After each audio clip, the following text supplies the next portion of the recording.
আসসালামু আলাইকুম এবং নমস্কার। লক্ষ্মী স্ট্র্যাটেজিক ইনভেস্টমেন্টস চ্যানেলে তোমাদের সবাইকে স্বাগত জানাই। আমি রশিদা। আজ আমি তোমাদের সাথে একটি খুব জরুরি প্রশ্ন নিয়ে কথা বলতে এসেছি। এমন একটি প্রশ্ন যা আমাদের আর্থিক ভবিষ্যতের সাথে সরাসরি জড়িত। ভাবো তো, আমাদের স্কুল কলেজে আমরা ইতিহাস শিখি, অঙ্ক শিখি, এমনকি অর্থনীতিও কিছুটা পড়ি, কিন্তু আমাদের দেশের বেশিরভাগ শিক্ষা প্রতিষ্ঠানে এমন একটি বিষয় শেখানো হয় না যা আমাদের ভবিষ্যৎ আর্থিক জীবনের জন্য সবচেয়ে গুরুত্বপূর্ণ, আর তা হল ইনভেস্টমেন্ট। এটি কি একটি বিরাট ত্রুটি নয়? যেখানে আমরা অতীতের যুদ্ধ, রাজনীতি বা দেশের ভৌগোলিক সীমা শিখি, সেখানে পুঁজিবাদ কিভাবে দেশের অর্থনীতিকে বদলে দিয়েছে, কোম্পানিগুলো কিভাবে আমাদের জীবনযাত্রার মান উন্নত করেছে, সে সম্পর্কে প্রায় কিছুই শিখি না। অঙ্ক শিখি, কিন্তু কিভাবে সাধারণ যোগ-বিয়োগ গুণভাগ ব্যবহার করে একটি কোম্পানির আর্থিক অবস্থা বুঝে ওঠা যায়, কিভাবে একটি কোম্পানির সফলতা বা ব্যর্থতা অনুমান করা যায় এবং এর শেয়ার কিনে আমরাও লাভবান হতে পারি, তা শেখানো হয় না। আমাদের ভারতীয়, বিশেষ করে বাঙালি সমাজের দিকে তাকালে এই অভাবটি আরও স্পষ্ট হয়ে ওঠে। বাঙালি সমাজে বহু বছর ধরে চাকরির প্রতি একটি বিশেষ ঝোঁক রয়েছে। শেয়ার বাজারকে অনেকে জুয়া হিসেবে দেখেন। সোনার অলংকার বা জমিতে ইনভেস্টমেন্টকে নিরাপদ মনে করা হয়, কিন্তু স্টক মার্কেটে ইনভেস্টমেন্ট নিয়ে এক ধরনের ভয় বা অনীহা কাজ করে। জানো কি, যেখানে আমেরিকার প্রায় ৫০-৬০% মানুষ সরাসরি বা পরোক্ষভাবে স্টক মার্কেটে ইনভেস্ট করে, সেখানে আমাদের দেশে এই সংখ্যাটি এখনও মাত্র ৪-৫% মতো, আর বাঙালি সমাজে তো এই সংখ্যা আরও কম। এই মানসিকতার পেছনে ঐতিহাসিক কারণও আছে। ব্রিটিশ ঔপনিবেশিক শাসনের সময় আমাদের দেশীয় শিল্প ও বাণিজ্যের স্বাধীনতা খর্ব করা হয়েছিল, যার ফলে নিজস্ব পুঁজি গঠন ও ইনভেস্ট করার সুযোগ সীমিত হয়ে পড়েছিল। স্বাধীনতার পরেও আমাদের দেশ একটি সামাজিকতান্ত্রিক অর্থনৈতিক কাঠামো গ্রহণ করে, যেখানে রাষ্ট্রের ভূমিকা ছিল প্রধান এবং ব্যক্তিগত উদ্যোগ ও বাজারের ভূমিকা ছিল সীমিত।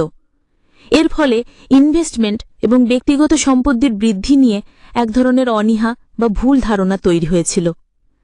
কিন্তু ১৯৯১ সালের অর্থনৈতিক উদারীকরণ সেই চিত্র পুরোপুরি বদলে দিয়েছে। ভারত এখন একটি দ্রুত বর্ধনশীল বাজার অর্থনীতি। আজ লাখ লাখ ক্ষুদ্র এবং বৃহৎ ব্যবসা আমাদের দেশের সমৃদ্ধি এবং কর্মসংস্থানের মূল চাবিকাঠি। নতুন কোম্পানি শুরু করতে পুরাতন কোম্পানিগুলোকে আরও বড়, আরও দক্ষ এবং আরও বেশি মজুরি দিতে ইনভেস্টরদের পুঁজি অপরিহার্য। ইনভেস্টমেন্ট ছাড়া আমরা যে আধুনিক বিশ্বকে চিনি তার অনেকটাই অকল্পনীয়।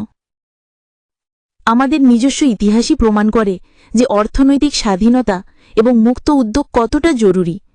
এটি এমন একটি অর্থনৈতিক ব্যবস্থা যা মানুষের উন্নতির পথে সহায়ক, অথচ আমাদের স্কুলেই শেখানো হয় না এই অর্থনৈতিক ব্যবস্থাটি কিভাবে কাজ করে, এর ভালো দিকগুলো কি, আর কিভাবে তুমি একজন ইনভেস্টর হয়ে এর সুবিধা নিতে পারো।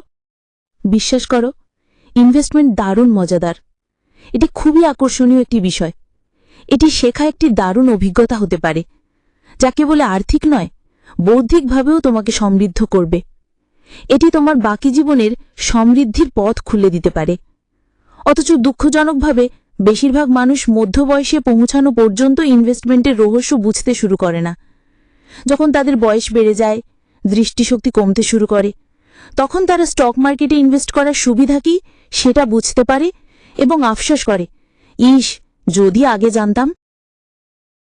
আমাদের সমাজে প্রায়ই দেখা যায় পুরুষরাই বেশিরভাগ আর্থিক দিকগুলো সামাল দেন, আর নারীরা পাশে দাঁড়িয়ে দেখেন, অনেক সময় পুরুষদের ভুল সিদ্ধান্ত নিতেও দেখেন। কিন্তু ইনভেস্টমেন্ট এমন একটি বিষয় যা একজন নারী পুরুষের মতোই ভালো করতে পারেন। জন্মগতভাবে ইনভেস্টর পড়ে কিচ্ছু হয় না। জন্মগত ইনভেস্টর একটি মিথ। ইনভেস্টমেন্টের মূল নীতিগুলি খুবই সহজ এবং সহজে বোঝা যায়। সঞ্চয় মানেই ইনভেস্টমেন্ট।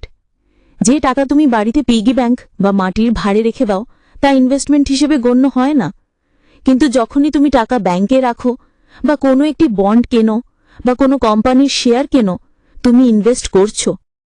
তোমার ইনভেস্ট করা সেই টাকা অন্য কেউ ব্যবহার করে নতুন দোকান, নতুন বাড়ি বা নতুন ফ্যাক্টরি বানাবে, যা কর্মসংস্থান তৈরি করবে। যত বেশি কাজ তত বেশি মানুষের হাতে মাইনে, আর সেই মাইনে থেকে যদি কিছু টাকা সঞ্চয় ও ইনভেস্টমেন্ট করা যায় তাহলে পুরো প্রক্রিয়াটি আবার শুরু হয়। এটা প্রতিটি পরিবার, প্রতিটি কোম্পানি, প্রতিটি দেশের জন্য একই গল্প। তুমি যে দেশেই থাকো, যারা ভবিষ্যতের জন্য সঞ্চয় ও ইনভেস্টমেন্ট করে তারা তাদের থেকে অনেক বেশি সমৃদ্ধ হবে যারা হাতে টাকা এলেই সব খরচ করে ফেলে। আমেরিকা আজ পৃথিবীর সবথেকে ধনী দেশগুলির মধ্যে অন্যতম, আর এর অন্যতম প্রধান কারণ হল ইনভেস্টমেন্টের সংস্কৃতি এবং দীর্ঘকাল ধরে তাদের উচ্চ সঞ্চয় হার। এতদিনে নিশ্চয়ই তোমাকে অনেকেই বলেছে যে একটি ভালো শিক্ষা গ্রহণ করা কতটা জরুরি যাতে তুমি একটি ভালো চাকরি খুঁজে পেতে পারো, কিন্তু তারা হয়তো তোমাকে বলেনি যে দীর্ঘমেয়াদে কেবল তুমি কত টাকা উপার্জন করছো সেটাই তোমার ভবিষ্যৎ সমৃদ্ধি নির্ধারণ করে না, বরং সেই উপার্জনের কত অংশ তুমি সঞ্চয় ও ইনভেস্ট করে কাজে লাগাচ্ছ সেটাই আসল। ইনভেস্টমেন্ট শুরু করার সেরা সময় হল যখন তুমি তরুণ। যত বেশি সময় তুমি তোমার ইনভেস্টমেন্টকে বাড়তে দেবে তত বড় সম্পদ তোমার জন্য তৈরি হবে।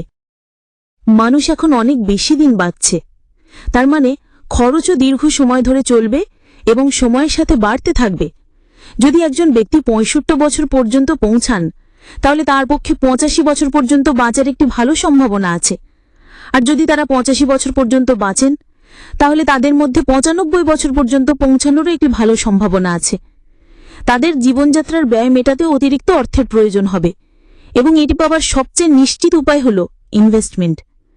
15 বা 20 বছরে 65 বছর হওয়ার দিনটি কল্পনা করা কঠিন, কিন্তু যদি তুমি এখন থেকেই সঞ্চয় ও ইনভেস্টমেন্ট করার অভ্যেস করে তোলো তাহলে তোমার টাকা 50 বছর ধরে তোমার পক্ষে কাজ করবে। 50 বছর ধরে অল্প অল্প করে টাকা জমানো অসাধারণ ফলাফল দেবে। তুমি যত ইনভেস্ট করবে তোমার অবস্থা তত ভালো হবে, আর এর ফলে সমাজ তথা দেশ উন্নত হবে, কারণ তোমার টাকা নতুন ব্যবসা এবং আরও কর্মসংস্থান তৈরি করতে সাহায্য করবে। এই ছিল ইনভেস্টমেন্ট কেন একটি গুরুত্বপূর্ণ জীবন দক্ষতা সেই সম্পর্কে আমাদের আজকের প্রথম আলোচনা।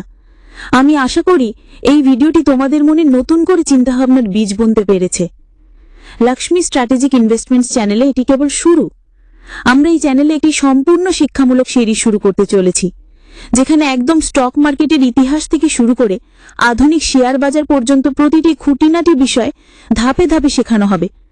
আমার লক্ষ্য হলো এমনভাবে কন্টেন্ট তৈরি করা যাতে ভবিষ্যৎ প্রজন্ম এর থেকে উপকৃত হতে পারে, শিখতে পারে এবং নিজেদের আর্থিক ভবিষ্যৎ সুরক্ষিত করতে পারে। তোমরা শিখতে থাকো, আমি শেখাতে থাকব। সেই গুরুত্বপূর্ণ তথ্য মিস না করতে চাইলে এখনই লক্ষ্মী স্ট্র্যাটেজিক ইনভেস্টমেন্টস চ্যানেলটি সাবস্ক্রাইব করে রাখো এবং নোটিফিকেশন বেল আইকনটি টিপে দাও, যাতে নতুন ভিডিও আপলোড হলেই তোমার কাছে খবর পৌঁছে যায়। এই ভিডিওটি ভালো লাগলে লাইক ও শেয়ার করতে ভুলো না। তোমাদের মূল্যবান সময় দেওয়ার জন্য অসংখ্য ধন্যবাদ। প্রিয় দর্শক বন্ধু, আজ এই পর্যন্তই। সবাই ভালো থেকো। আল্লাহ হাফেজ।